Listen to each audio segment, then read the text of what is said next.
Oke, untuk market review atau market news ya, saya tambahkan kondisi mata uang Amerika, yaitu dolar atau greenback ya, di perdagangan market kemarin itu justru kembali menguat. Kok menguat Pak? Padahal kita tahu semalam ada rilis data kan bad for dollar ya. Ada rilis data unemployment claim itu jelek. Ya. Lalu ada juga pending home sales itu juga jelek. Kenapa data jelek? Dolar justru menguat. Kita ulas lebih detail. Oke. Dolar Amerika kita tahu sejak awal pekan ini hingga semalam, ya sebelum semalam maksud saya, itu bergerak melemah. Karena apa? Yang pertama, ekspektasi bahwa Bank Sentral Amerika akan mulai memangkas tingkat suku bunganya di Maret tahun 2024, ya sebesar 25 basis point. Ini yang menekan pergerakan dolar Amerika. Namun para pelaku pasar melihat ini sudah berada di level terendahnya.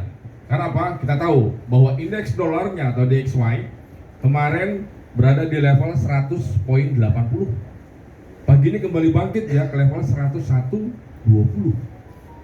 Aksi beli para pelaku pasar karena melihat dolar sudah di level terendahnya. Itu yang pertama, yang mendukung penguatan dolar Amerika. Kedua, yang mendukung penguatan dolar Amerika adalah mulai naiknya nilai yield obligasi dengan tenor 10 tahun. Tapi para analis memprediksi bahwa penguatan dolar Amerika dinilai hanya sementara dan terbatas.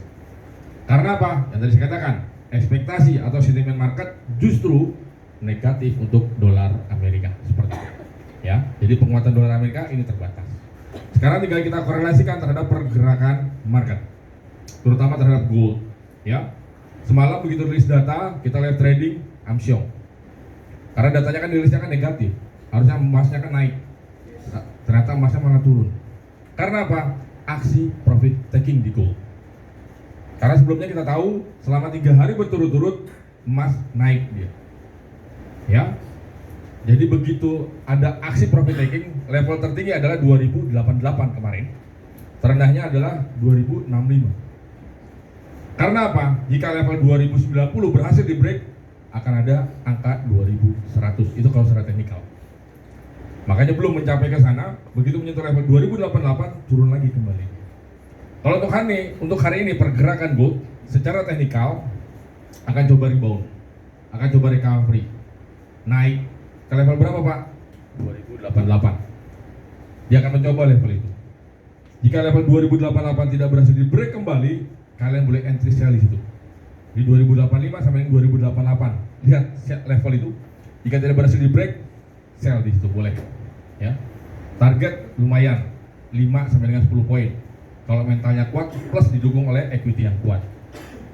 Seperti itu ya. Tapi apabila level 88 berhasil di break, hati-hati.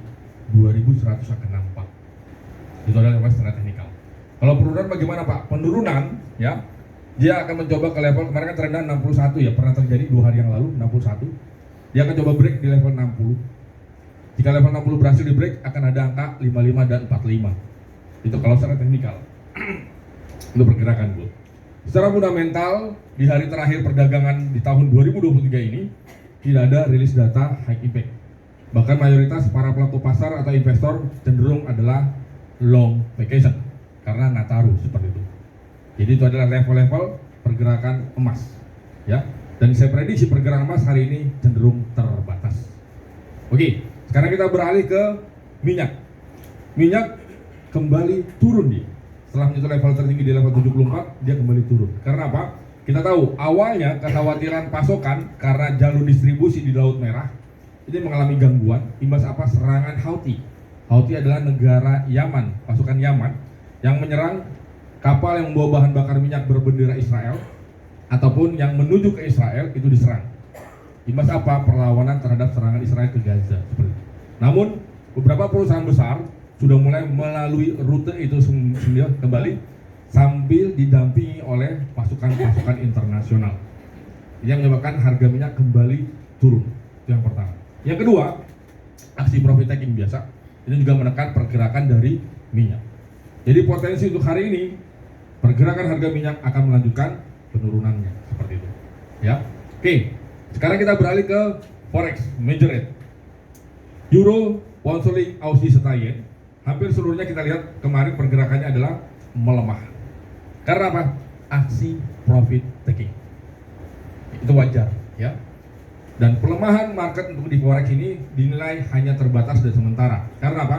Sentimen market saat ini masih negatif untuk dolar Amerika. Jadi potensi penguatan euro, pound sterling, Aussie yen masih sangat besar untuk perdagangan market di hari ini. Ya, itu untuk pergerakan forex. Sekarang kita beralih ke indeks saham. Indeks saham Amerika semalam ditutupnya mix.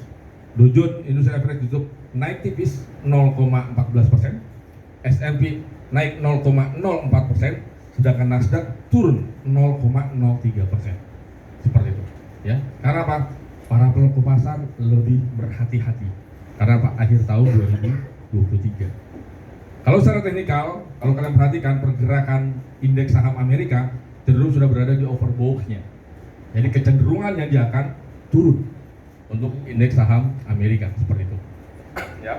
Sekarang kita coba beralih ke indeks saham Asia, Nikkei dan Hang Seng. Nikkei kembali naik karena pelemahan dari yen. Hang Seng melonjak dia naik. Karena apa?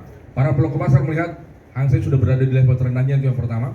Yang kedua, saham di Wall Street terutama untuk sektor finansial dan sektor properti ini mulai naik. Ini yang mendukung pergerakan indeks Hang Seng untuk naik seperti itu. Ya. Oke, itu untuk market review dan market news untuk pergerakan market di hari ini di akhir tahun 2023. Ya. Nanti malam kita tidak ada webinar ya. Tapi tetap kalian tetap semangat karena sekarang tunjukkan kalau bahwa kalian kita bisa kembali semuanya di tahun 2024 seperti itu. Oke. Saya rasa itu aja untuk market news. Ada yang mau ditanyakan? Silakan.